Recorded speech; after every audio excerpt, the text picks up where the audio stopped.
Passage 58, A Spot of Bother. The old lady was glad to be back at the block of flats where she lived. Her shopping had tighter, and her basket had grown heavier with every step of the way home. In the lift, her thoughts were on lunch and a good rest, but when she got out at the wrong floor, both were forgotten in her sudden discovery that the front door was open. She was thinking that she must reprimand the deli maid the next morning for such a monstrous piece of negligence, when she remembered that she had gone shopping after the maid had left, and she knew she had obtained both keys in their locks. She walked slowly into the hall, and at once noticed that all the room doors were open, yet following her regular practice, she had shut them before going out. Looking into the drawing room, she saw a scene of confusion over by her writing desk. It was as clear as daylight then that burglars had forced an entry during her absence. Her first impulse was to go round all the rooms looking for the thieves, but then she decided that at her age it might be more prudent to have someone with her, so she went to fetch the porter from his basement. By this time her legs were beginning to tremble, so she sat down and accepted a cup of very strong tea while he telephoned the police.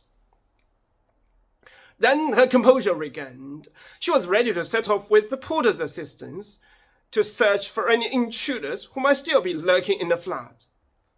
They went through the rooms, being careful to touch nothing, as they did not want to hinder the police in their search for fingerprints. The chaos was inconceivable. She had lived in the flat for 30 years, and was a veritable magpie for hoarding. And it seemed as though everything she possessed had been tossed out and turned over and over. At least sorting out the things she should have discarded years ago was now being made easier for her. Then a police inspector arrived with a constable. And she told them of a discovery of the ransacked flat. The inspector began to look for fingerprints, while the constable checked that the front door locks had not been forced, thereby proving that burglars had either used skeleton keys or entered over the balcony. There was no trace of fingerprints, but the inspector found a dirty red bundle, which the old lady said was not hers. But the inspector found a dirty red bundle that contained jewelry, which the old lady said was not hers. So their entry into this flat was apparently not the burglar's first job that day, and that must have been disturbed.